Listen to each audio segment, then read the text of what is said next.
This is the Mathematics Education Podcast from mathedpodcast.com.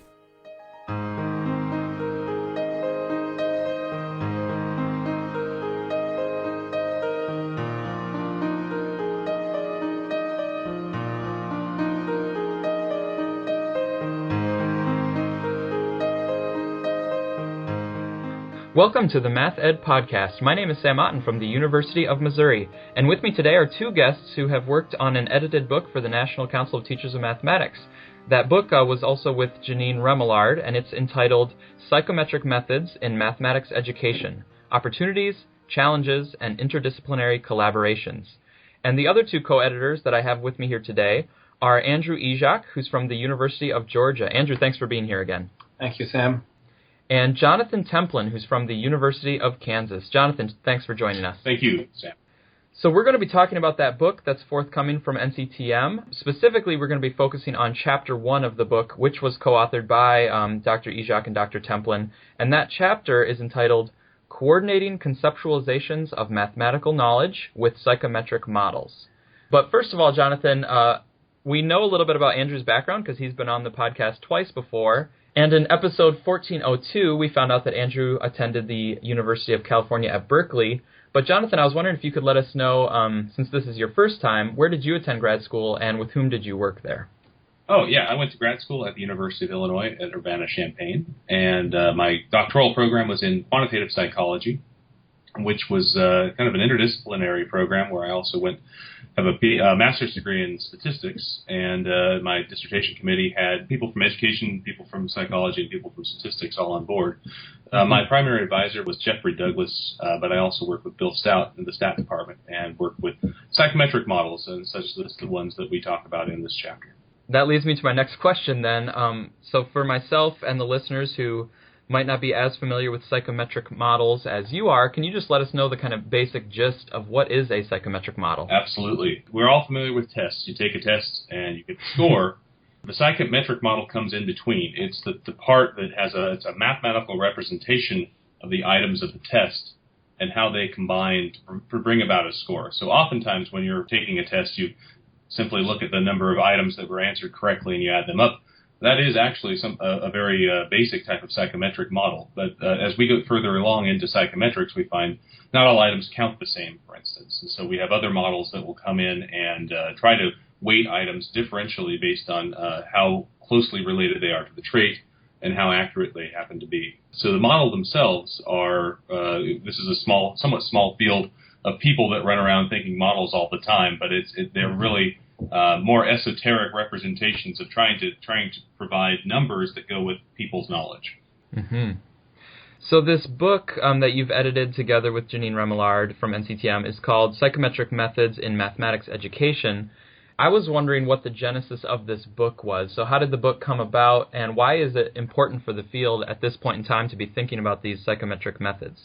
My interest in psychometric models has its origins in reading some of the LMT work on mathematical knowledge for teaching, a particularly early work that was published by Heather Hill and colleagues, documenting with psychometric models they were able to make connections, psychometric models and also a conceptualization of knowledge that counts in the practice of teaching. They were able to make connections between sort of what teachers know and students' performance on standardized tests, something that had been elusive for decades when researchers had done things like count university math courses and used that as a proxy for teacher knowledge.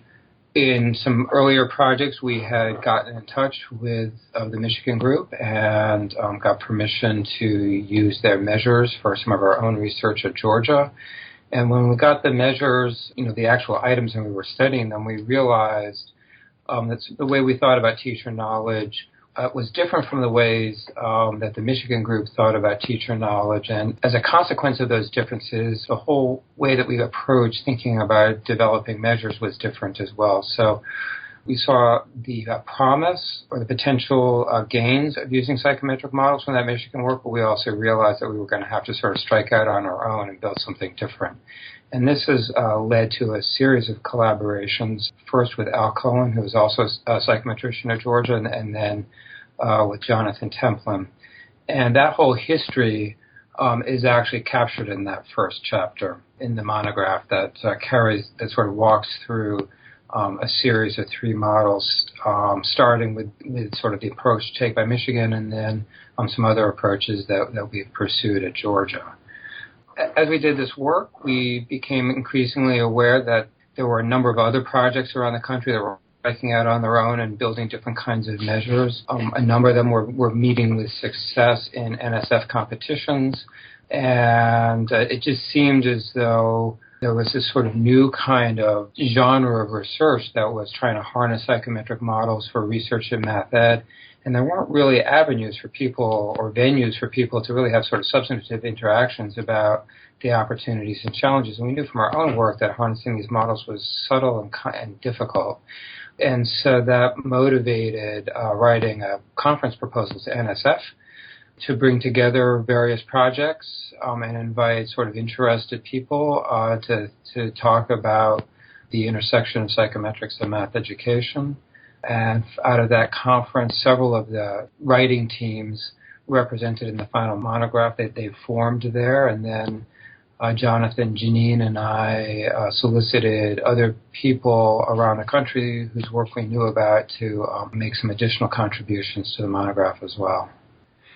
And I will say that I am hoping to feature a little bit more of the contents of this monograph by hopefully, finding an interview with some of the other author teams, because I do think there's quite a bit of work here that is interesting to share, and that it's kind of this budding area of work. And so maybe there are others who don't know that they're interested in this yet, but they might if they hear some people talking about it.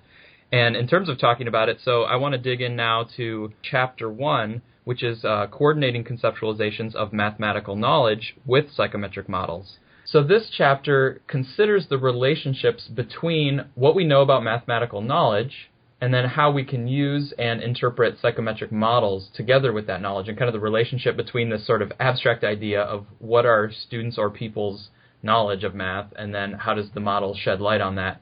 And many people, as Jonathan mentioned earlier, are very accustomed to tests, and they're maybe accustomed to the models behind those tests, where the key thing is that they give students a score on a continuum. So like, I took this test, I got a 73. That means something, and maybe I know that it means I'm in a certain percentile, but it's kind of just this score, but there's all this complex mathematical knowledge that sort of went into that score. So one of the things that this chapter does is it tells us about some of the other ways that psychometricians can model knowledge and can model these latent variables. So I was wondering if you could say a little bit about that. What are some of these other possibilities that psychometricians are now figuring out about, uncovering and representing latent variables? Absolutely. The first chapter talks about several methods for different types of models. And again, the listeners can definitely take a look at the chapter, but just to kind of give a broad overview of what we're talking about, the score itself can be informative, but I think what really matters is that a lot of times in tests, that score doesn't really represent a lot. You have a nice continuum. You have, like you said, a 73. Does that mean, do you pass, do you fail, do you know the material? And the models, about 20 to 30 years ago, psychometricians started working on models to try to come up with different ways of giving information from the test itself. So the 73 could be replaced by perhaps a profile of scores, perhaps even a profile of information that informs you whether or not you've learned certain content or have not learned it. So what the newer types of models out there seek to do is to try to get as much information from a test as we possibly can. And it's pretty hard to do if you think about it. A test, when a student sits down and tries to take a test, there's only so much attention they can spend on the items of the test. So we have to sort of find ways to take that information and parcel it into informative bits and pieces. And as we've come along, as we've listened to feedback from teachers and so forth, it sounds like that total test score or that test score itself, that summative version, doesn't necessarily provide that type of information. So providing another type of example, for instance, at 73, perhaps when we look at it, that might be a test of some type of unit in mathematics. If we could break that 73 down and talk about it in terms of attributes, or perhaps even the word skill comes to mind, different skills that the teacher had tried to teach, perhaps we could go in and say, instead of saying you've received a 73 on this test, the result of the test says that you've mastered the first 3 skills. but the last two you have to go back and work on. So instead of trying to understand 73 in a context of just the number and percentile and so forth, a normative basis, what we try to do is provide information as to the knowledge state of a person a little beyond that. And this is possible even with closed item tests, right, where it's like you said, where the model is actually taking each item and it's gleaning information from it and then putting it into either a profile or into a score. But this sort of insight that you're talking about can come even from a closed item test, right? Yes, that's it. The hope is, so long as the work that Andrew did in the chapter to test this, so long as the items are of good quality, and getting to that point Andrew can talk about, it's hard to write good quality items. But if they are, and they're written with this goal in mind, where you're planning the result of the test not to be a score, but to be a profile or some type of hybrid between score and profile, then yeah, it is possible to do so. All right, so you alluded to these kind of different possibilities and people who have worked on them in mathematics education. So your chapter provides 3 examples, and this is really kind of the heart of the chapter, these 3 examples of how different models were used with respect to a certain sort of content area or certain context, and it was the context of teachers' understanding of rational number. So, Andrew, could you give us an overview of these 3 examples that you document in the chapter? Sure. I think actually I will concentrate on the first and the third because the contrast there is the most clear. Okay. So the first example is drawn from the Michigan LMT measure of middle grades mathematics, which was part of the Learning Mathematics for Teaching project. And they have a conception of knowledge in which information about teachers' understanding of things as diverse as fractions and percentages, decimals, and so forth are all represented as a single continuous variable. So basically, sort of knowledge is modeled by the number line. And when they use these psychometric models to generate scores, what they're trying to do is to trying to locate people with precision on that number line. So that the scores, just tells you where you are on the number line. And sort of like what Jonathan was saying before, that score doesn't really tell you, it doesn't give you information about whether or not, you're stronger in fractions and have more trouble with aspects of decimals or vice versa. The information about all this content is sort of collapsed into a single score. That kind of model is appropriate and useful for some kinds of research questions, but in our own work we're very interested in teachers' reasoning, particularly reasoning with quantities embedded in situations, and that kind of reasoning sort of has lots of different components or pieces to it. Things like, can you understand a referent unit in the problem? So if you have like a third times a half is a sixth, the third and the half do not refer to the same unit. That's one idea. Another idea that's been very prevalent in research literature has to do with facility with partitioning quantities. Another has to do with whether or not when you look at situations, can you recognize the situation as a multiplication situation, the situation as a division situation. We were interested in tests that provided information about reasoning, about these different components of reasoning. And in order to do that, having a single score on a continuum wasn't going to give us information about each of these components. And so the third example, we described something, a test that was developed for something called a diagnostic classification model. And the idea is that there's a trade-off. You give up precision locating people on a continuum the way that the Michigan group does. And in exchange for that, what you get is dichotomous variables. People are either masters or not masters. But what you gain for that compromise is the ability to measure multiple components simultaneously in a test that is of reasonable length, so 60 to 90 minutes. And so the third example demonstrates sort of this multidimensional approach. The example I'm not talking about is sort of a hybrid. It's in between. It's got a continuous aspect similar to what's used in the LMT measures, and it also has a dimensional aspect. And if readers are interested, they can go and work through all 3 examples in the chapter. So it's not like you have now 4 continua where, we can place them with precision on 4 different domains of their knowledge. Instead, it goes to dichotomous, but you have dichotomous information that's specific to the kinds of mathematical knowledge that we're talking about. Right. You accept dichotomous variables in exchange for getting multidimensionality. Gotcha. If you wanted to have multidimensionality and each of those dimensions was continuous, that's multidimensional item response theory. The models exist. Jonathan can say more about this because this is his area of expertise, but in order to use those models, it's very hard to make use of them in practice because of the number of items that you need. It'd be like a 3-day test or something. Yeah, I mean, extremely long. It would be very difficult. Right. It just takes more information to locate people with precision. Right? And so if you try to do that on 4 different dimensions at the same time, that means you need a lot of information. And people can only pay attention, in a testing situation for so long before they wear out. Right. So speaking about the kind of practical implications, it seems to me like there would be a lot of school districts and teachers and a lot of people in the practical arena that would like to have some of these profiles or some multidimensional, perspective on students that they can get from the tests using these sorts of psychometric models. So what have you seen in terms of these kinds of models being used in practice? And what would you like to see, or what do you think there is that sort of untapped potential that we could pursue in the future? There are sort of various places where you start to see these multidimensional models start to make their way into practical application. And I do think sort of the state of the field is, these models have been sort of developed in the psychometrician's equivalent of the test tube, which in this case means things like computer simulations. Actually developing practical applications is sort of where the frontier for the field is, and some of those are illustrated in the monograph.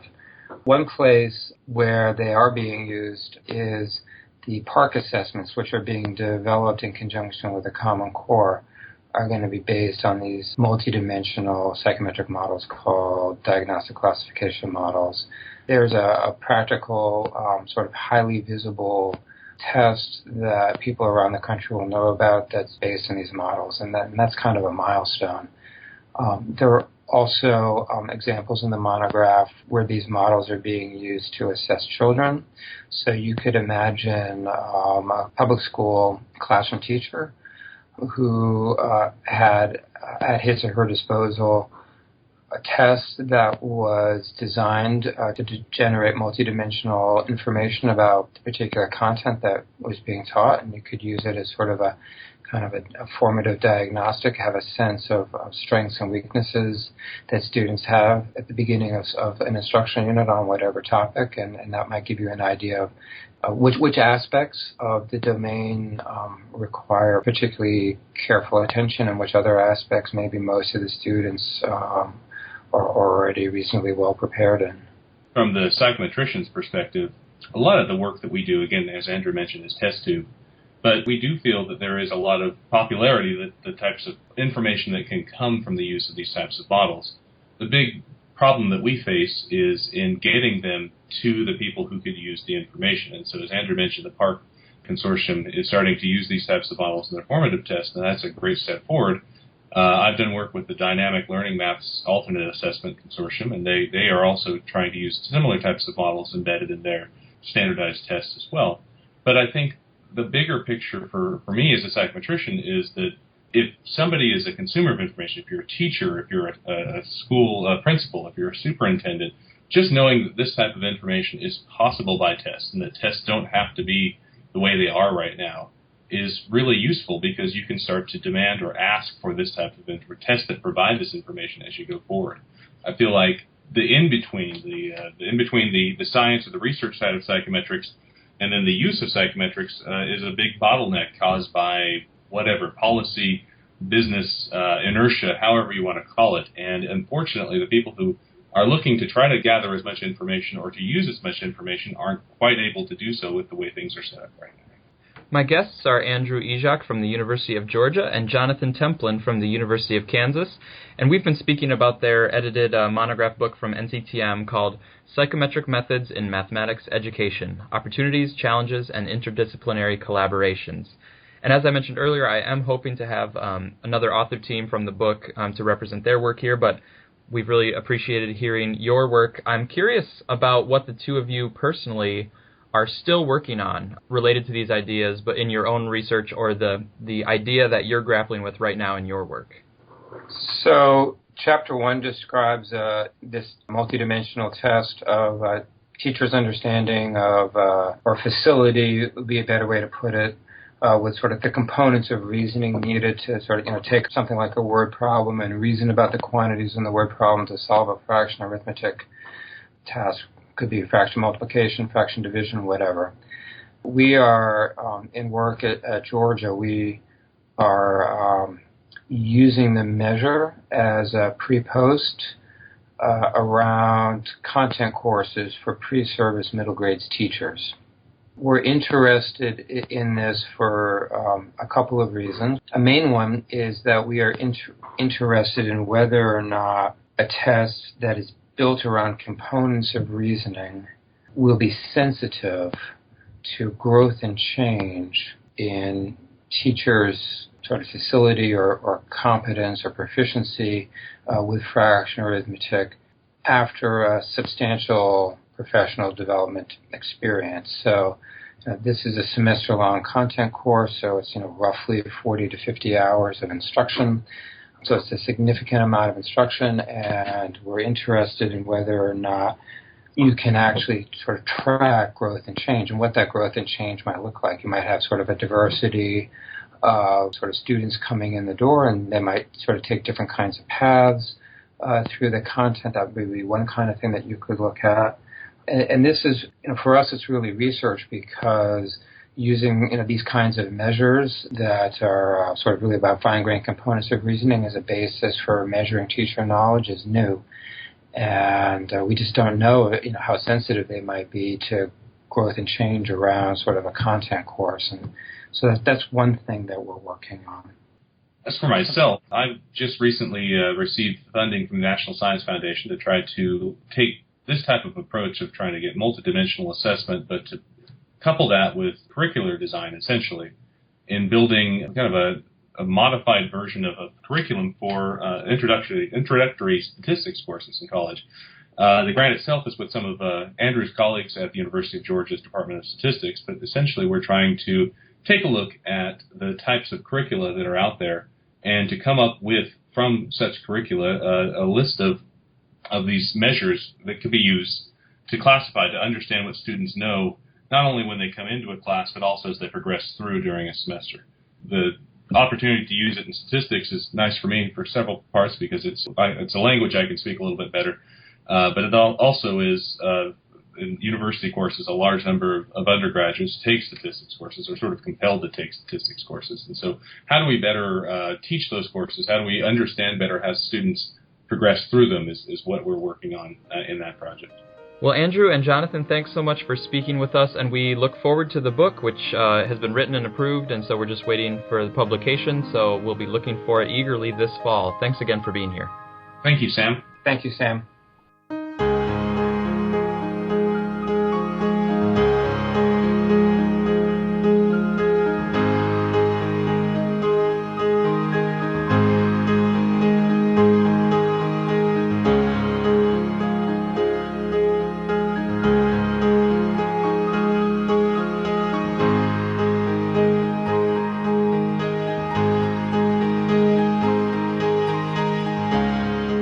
Thank you for listening to the Math Ed Podcast. If you're looking for another education and mathematics-related podcast, I recommend Scalar Learning, hosted by Huzaifa Kapadia.